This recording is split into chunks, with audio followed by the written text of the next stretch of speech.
Je l'ai rencontré un soir de pluie, dans une rue où personne ne regarde. Il marchait à quelques mètres derrière moi, toujours la même distance.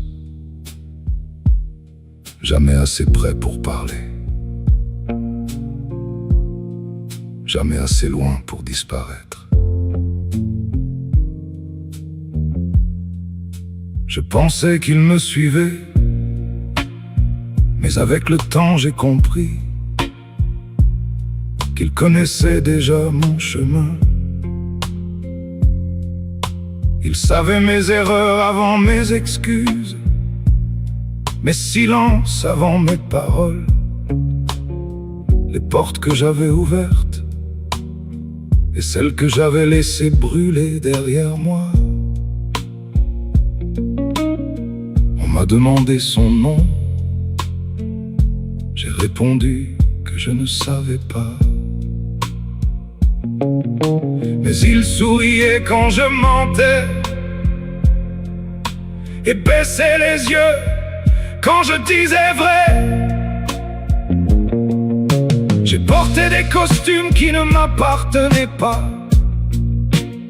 j'ai joué des rôles pour survivre, j'ai serré des mains que je méprisais, j'ai quitté des endroits où une partie de moi est restée.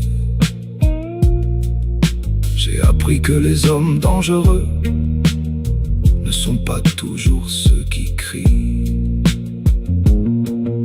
Certains parlent doucement, certains connaissent les bons mots, certains attendent simplement que vous soyez fatigué de résister.